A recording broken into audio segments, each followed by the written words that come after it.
Meu Jesus, a tua bênção me preceda, me acompanhe e me siga, a fim de que tudo o que eu fizer tenha o sinal do teu abençoe-te. Divina vontade, reina na minha vontade. Em nome do Pai, do Filho e do Espírito Santo. Amém. Continuando aqui no capítulo 18 do livro do céu, com o título Luísa contempla novamente Jesus Cristo como na paixão e aceita a condição de vítima. Para compreender a passagem de hoje, aconselho a ver o capítulo anterior, né? Para conseguir compreender, ficar enquadrada aqui do que vai se dizer hoje. É só ir na playlist, não é? Que está lá, a playlist do primeiro volume, que está lá, os capítulos anteriores. A Luísa diz, depois de cerca de 1 ano e meio desta luta, finalmente terminaram as crueldades dos demônios e começou uma vida toda nova. Mas os demônios não deixaram de me incomodar de vez em quando. Porém, não eram frequentes, nem tão feroz a batalha, e eu me acostumei a desprezá-los. A vida nova que começou foi na casa do campo, chamada Torre de Esperata. Esta torre está localizada a 27 quilômetros de Corato. Corato é a cidade de Luísa Picarreta. É uma pequena propriedade agrícola típica no ponto mais alto do Planalto de Mogi.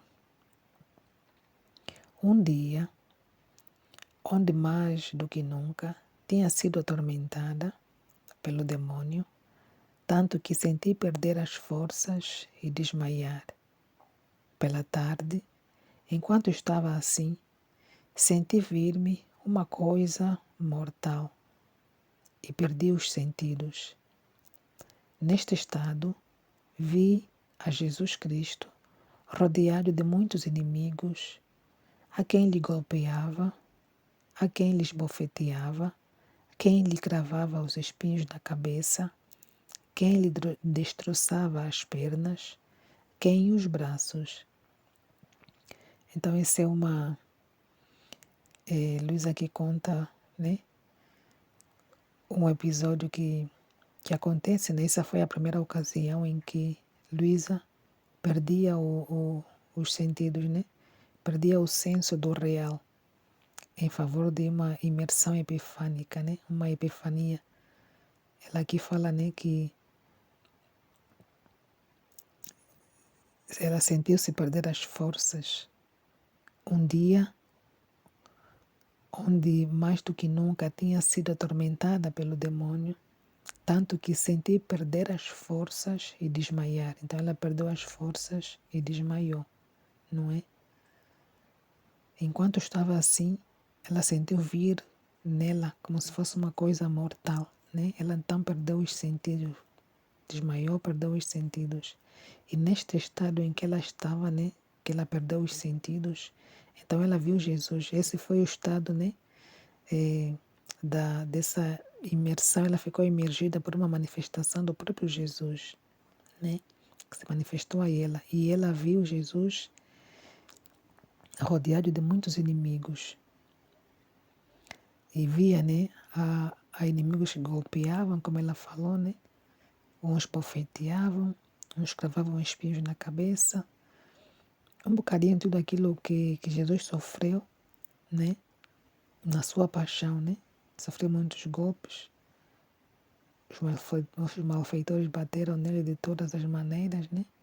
Então Jesus lhe fez ver essa visão naquele estado de desmaio, naquele estado em que ela perdeu os sentidos. Jesus se manifesta, né, e ela vê, né. Jesus é todo poderoso, ele tem os seus desígnios, né, com a sua potência, né, com o seu poder. Jesus pode tudo. Manifestar na alma, na pessoa aquilo que ele quiser, fazer ver a pessoa aquilo que ele quiser, né? Então ela que fez a Luísa entrar nesse mistério dessa manifestação, né? E deu essa visão dela poder ver Jesus, né? Naquele estádio de sofrimento em que era batido, né? Era espancado. Continuando aqui, diz assim: depois que o reduziram quase em pedaços, então ela viu que Jesus sofreu tanto que quase o reduziram em pedaços e o puseram nos braços, né? Depois que deixaram ele nesse estado, o puseram nos braços da Virgem. E isto acontecia um pouco longe de mim.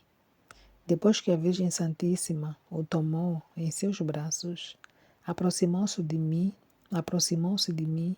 e chorando me disse: Filha, veja como é tratado meu filho pelos homens, as horríveis ofensas que cometem.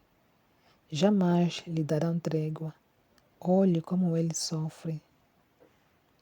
Eu estava a vê-lo e avistava-o todo ensanguentado, todo ferido e quase despedaçado, reduzido a um estado mortal. Sentia tais penas que tivesse querido morrer 1000 vezes em vez de ver o meu Senhor sofrer tanto. Me envergonhava dos meus pequenos sofrimentos. Então, diante, né, de tantos sofrimentos que ela padeceu, ou seja, que Jesus padeceu, que lhe deu a graça de poder ver como realmente foram esses sofrimentos, né, e como ainda sofre. Então, ela viu ali que os pequenos sofrimentos que ela tem não é nada, né? E cada um pode se rever exatamente dessa maneira. Os pequenos sofrimentos que temos não é nada diante dos sofrimentos de Jesus, né? O amor faz doer, o amor faz sofrer. Então Jesus, por tanto amor que tem por nós, se entregou, né? E aceitando esses sofrimentos, por tudo quanto ele passou, até a crucifixão, né? Por amor a nós. Então a gente no sofrimento deve recordar, né? É uma boa lembrança, né? Vem assim no pensamento para a gente poder fazer esse exercício de se colocar no lugar de Jesus, né? Para lembrar o sofrimento dele e lembrar o sofrimento que eu estou a passar. Então é um sofrimento que não se compara, né? Que ele padeceu até a morte de cruz, né? Por amor a nós, tanto sofrimento. Então, o que eu estou a passar diante do sofrimento que Jesus passou não é nada, né? Então, isso também ajuda a amenizar a nossa dor, ajuda a nos mantermos mais fixos em Jesus e não em nós mesmos, nos nossos sofrimentos, nas nossas dores, né? Pedir força, pedir a graça para saber enfrentar o sofrimento, pedir coragem, pedir força, não é? E caminhar com Jesus, sabendo que Ele está lá e não vai abandonar, né? Porque Ele não abandona os seus filhos, né? Mas precisamos ter essa certeza de que Jesus está aqui, nesse sofrimento Jesus está aqui. E oferecer o sofrimento não é por alguma causa, né? Jesus, eu te ofereço esse meu sofrimento, seja feita a vossa vontade. Eu me resigno, aceito. Se essa é a vossa vontade, eu aceito, não é? Põe ao meu dispor aquilo que for necessário para me ajudar, né? Então isso ajuda para não desesperar, para não se zangar até com Deus, para não maltratar os outros que cuidam de você, para não fazer sofrer quem está ao teu redor, não é? Porque não tens que descarregar a raiva do teu sofrimento, da tua incapacidade aos outros, não é? Porque você sofrendo e agindo desse jeito faz também sofrer quem está ao teu redor, né? Se não tem aquela paciência, se não tem calma, se não tem a serenidade, né? Reza, busca e peça a Jesus essa serenidade e esta calma para saber aceitar e saber sofrer o que estás a passar, não é? Para não descarregar sobre os outros e não fazer também sofrer os outros, não é? Que estão ao teu redor. Então, diante do seu pequeno sofrimento, Luísa também se reviu nisso, né? Ela ficou envergonhada, né? De ver os pequenos sofrimentos que tinha diante daquela manifestação do sofrimento que Jesus fez ver, enquanto ela estava naquele estado, né? De ter perdido os sentidos. Jesus fez ela ter essa visão e ver, né? Jesus se manifestou para ela dessa maneira, lhe fez ver este episódio, né? E então Ela continua aqui a dizer assim: a Santíssima Virgem acrescentou, mas sempre chorando: aproxima-te, convidando a Luísa, né? Aproxima-te a beijar as chagas do meu filho. Ele te escolhe como vítima. E se tantos o ofendem, tu, oferecendo-te a sofrer o que ele sofre, lhe darás um alívio em tanto sofrer. Lhe darás um alívio naquilo tanto que ele sofre. Não aceitas, né? Não aceitas te colocar nesse lugar de vítima para amenizar as dores do meu filho, para sofrer o que ele sofre. Eu me sentia toda aniquilada, diz a Luísa, tão má e como ainda sou, e indigna, que não ousava dizer sim. A minha natureza tremia, me sentia tão fraca pelas penas passadas. Ela recorda então toda a pena que já sofreu, os tormentos com os demônios, que fala nos capítulos anteriores. E ela não tinha coragem, né? Ela sofreu, diz ela, né? Os tormentos passados que mal me restava um fio de vida. Além disso, não sei como, de longe, ainda naquela visão, via os demônios que tanto perturbavam, faziam muito ruído, e via que tudo o que tinha visto, que tinham feito ao Senhor, deviam fazê-lo a mim se aceitasse. Em mim mesma, sentia tais penas, dores, estiramentos de nervos, que acreditei que deixaria a vida. Finalmente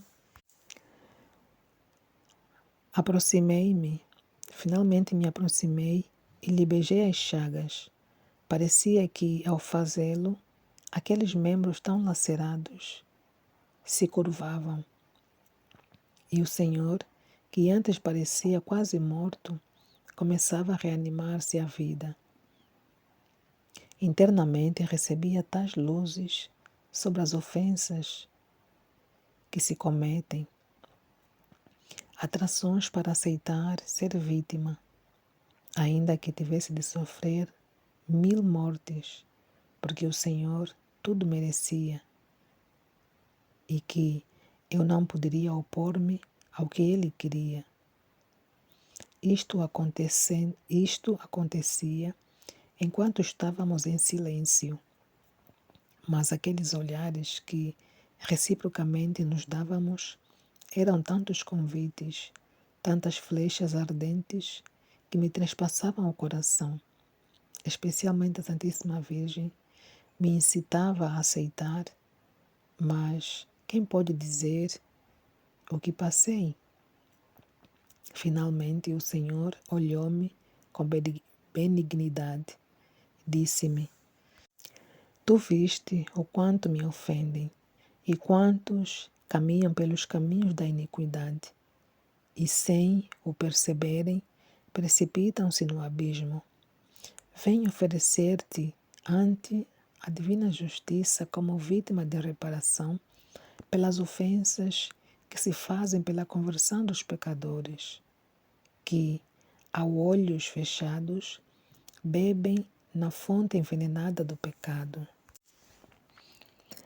Um imenso campo se abre diante de ti, de sofrimentos, sim, mas também de graças. Eu não te deixarei, mas virei em ti a sofrer tudo o que me fazem os homens, fazendo-te participar das minhas penas. Como ajuda e consolo, te dou a minha mãe.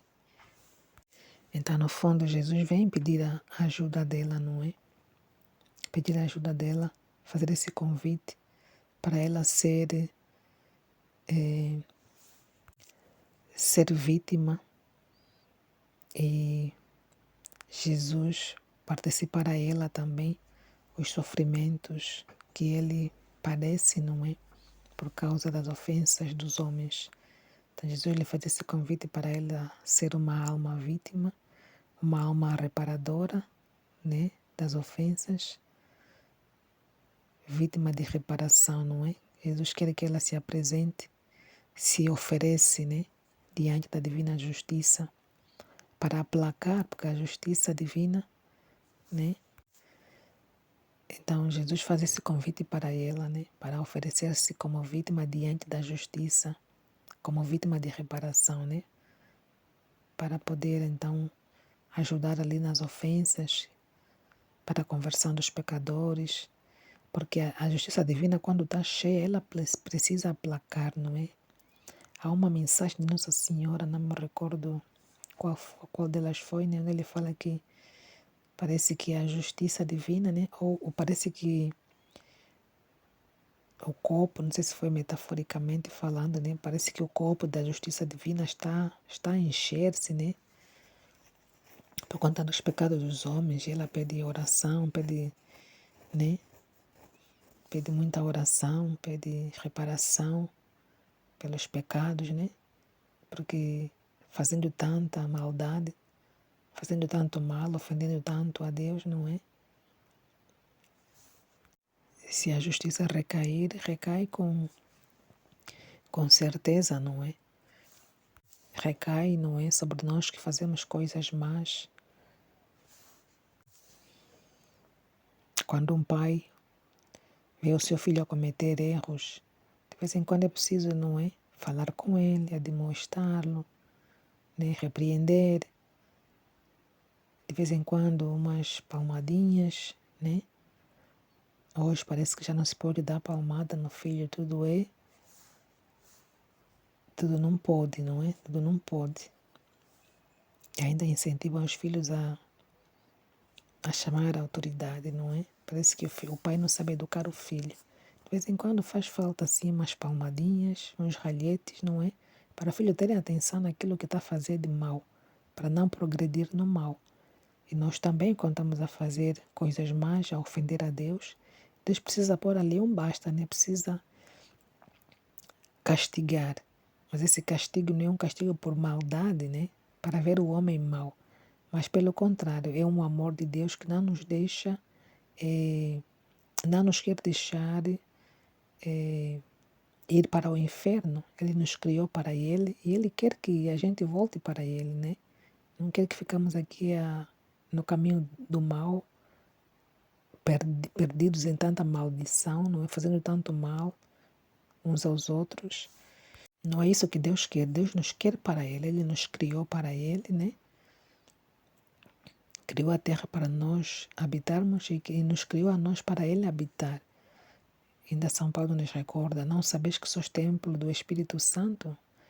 Então não podemos ofender este templo, não podemos ofender a Deus que criou esse templo, não é? Quando nós estamos a desviar, né, Deus dá uma correção. Essa correção é para a gente poder despertar e saber, não, eu estou aí pelo caminho errado, preciso de me concentrar e ir pelo caminho certo, né? Porque Deus me fez para o bem e não para o mal. Então de Deus somos e em Deus vamos voltar, não é? Como disse Jó, né? Se de Deus eu aceito o bem, se Ele me querer repreender com alguma coisa, também devo aceitar, né? Se de Deus aceito o bem, por que não aceitar o mal? E o mal muitas das vezes vem como essa repreensão, como esse castigo para o nosso próprio bem, né? Para nos alertar de alguma forma, olha, não estás aí pelo bom caminho. Porque às vezes a gente só desperta assim, não é? Estamos a fazer coisas mais de todas as maneiras, 30 por uma linha, digamos assim, não é? Quando nos acontece, porque nós só fazemos o mal, nós mesmos nos separamos de Deus. E Deus não quer isso, não quer que nos separemos dele, não é? Mas Ele nos deixa livre. Mas apesar disso, Ele sofre muito, porque não quer que o seu filho, a sua criatura, aquele que Ele colocou no mundo, se perca, né? Se desvie do mau caminho. Então, quando você quer andar nos caminhos de Deus, mas estás aqui a fazer tantas coisas más, tantas coisas negativas, às vezes Deus te faz passar por uma situação bem complicada, não é? Porque ali você vai despertar. Porque muitas vezes, quando estamos no sofrimento, em grande sofrimento, às vezes é só ali que nos vem o pensamento de Deus, né? Porque estamos numa aflição tremenda e a primeira coisa que vamos gritar é o quê? Ai, meu Deus, ajuda-me, meu Deus, né? Então é preciso esse momento para você voltar a se focar em Deus, para você não se desfiar, não é? Não tirar o foco de Deus. Então Deus ainda tem essa repreensão para te fazer focar nele, para te fazer ver que estás a caminhar para o lado contrário. Meu filho, olha aqui, endireita-se. Um pai que está vendo um filho, não é, que vai pegar um objeto que vai lhe fazer mal, pai vem rapidamente e tira-o. Ainda que ela vai chorar, no momento não vai compreender, mas mais à frente vai ver que, não é? Foi um bem. Ele chorou, mas foi um bem que foi feito para ele, não é? Então, de vez em quando, é preciso as repreensões de Deus, né? Para o bem do próprio Filho de Deus. Bom, já fugi um bocadinho com tantos exemplos, mas tudo faz sentido, não é? Então, aqui o convite que a Luísa faz por causa de tantos sofrimentos de Jesus, por maldade dos homens, por ofensas, né? Que o homem faz ao seu Deus. Então Deus precisa dessas almas que aceitam fazer reparação, que aceitam sofrer, não é? Dividir com Jesus o sofrimento de Jesus. Tudo isso é que para o bem da própria alma, para que Deus não castigue, né? Não deixa cair assim os seus castigos sobre a terra, né? Porque a justiça fica inflamada de tanto mal que acontece, né? E para não transbordar de uma forma que seja muito complicado para os próprios homens, não é? Então Deus tendo almas vítimas, essas almas vítimas ajudam a amenizar um bocadinho a justiça divina, né? Ajudam a fazer reparação pelos males que estão acontecendo no mundo, né? Acalmar o coração de Deus, dizer que estou aqui, Pai, eu me ofereço para o bem dos meus irmãos, para aliviar os teus sofrimentos, para mitigar a justiça divina, não é? Me entrego, eis-me aqui. Então foi no fundo esse convite que Deus fez, não é? Luísa foi uma grande depositária, não é? Deus quis fazer de Luísa uma grande depositária, né? A depositária de um bem universal, que é trazer a divina vontade, não é? Os desígnios da sua divina vontade aqui para a terra. E ela precisava de ser preparada, não é? Precisava ser essa alma vítima para então trazer, para que Deus pudesse, né? Trazer por meio dela esse bem tão grande, né? Este bem universal, não é? Então vamos ver aqui qual foi a resposta da Luísa. E parecia que entregava-me a ela. Porque Jesus falou, não é? Que um imenso campo se abre diante de ti, de sofrimentos, sim, mas também de graças. Eu não te deixarei, mas virei em ti a sofrer tudo o que me fazem os homens, fazendo-te participar das minhas penas. Como ajuda e consolo, te dou a minha mãe. Então a Luísa diz, e parecia que entregava-me a ela, entregava-se a Nossa Senhora. Ela me aceitava. Eu também ofereci-me toda a ele, a Jesus. Ofereci-me toda a ele e à Virgem, disposta a fazer o que ele queria. E assim terminou a primeira vez. Depois de recuperar-me daquele estado, sentia tais penas, tal aniquilamento de mim mesma, que me via como um miserável verme que não sabia fazer mais do que arrastar-se por terra, e dizia ao Senhor: ajuda, tua onipotência me aterroriza. Vejo que, se tu não me levantas, o meu nada se desfaz e vai dispersar-se. Dá-me o sofrimento, mas rogo-te, dá-me a força, porque me sinto morrer. Então, isso que já dizia anteriormente ali, né? Em grandes sofrimentos, para não se desesperar e fazer sofrer os outros, né? Entreguemos a Jesus, pedimos a força, pedimos a graça para poder saber passar por aquele momento mau, né? E Luísa faz exatamente o mesmo, ajuda, não é?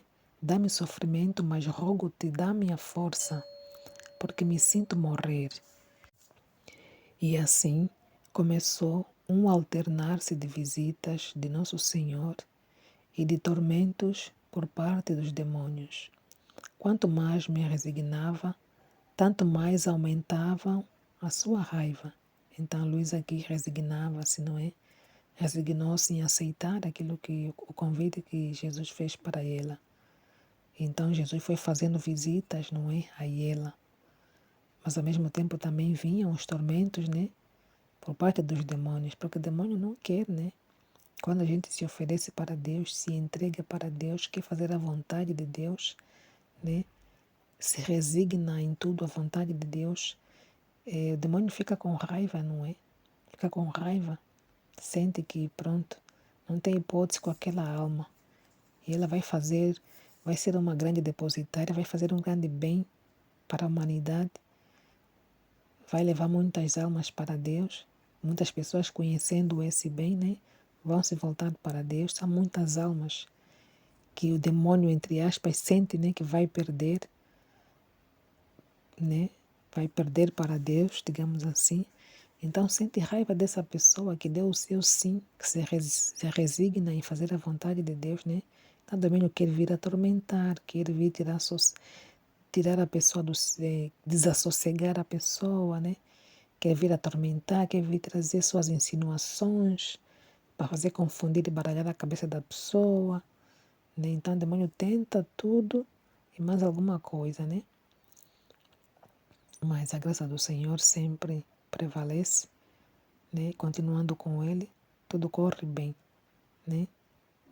Então depois, mais à frente também Deus dá, né? Já falou nisso e também dá, né?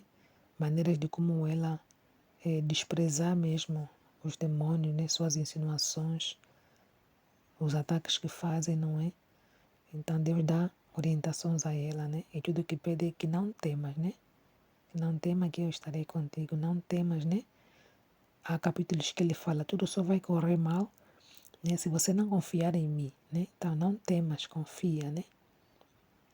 E é isso que devemos fazer também na nossa vida diante de preocupações, situações, né? Que não conseguimos dar conta, não desesperar, entregar ao Senhor, não temer, entregar e confiar ao Senhor, né? Resignar-se àquilo que está a acontecer e com serenidade entregar ao Senhor, né? Tudo vem, tudo passa, só Deus basta. Que Maria, nossa Mãe, nos ajude e nos fortaleça também no nosso dia a dia. Ave Maria, cheia de graça, o Senhor é convosco. Bendita sois vós entre as mulheres, e bendito é o fruto do vosso ventre, Jesus. Santa Maria, Mãe de Deus, rogai por nós, pecadores, agora e na hora da nossa morte. Amém.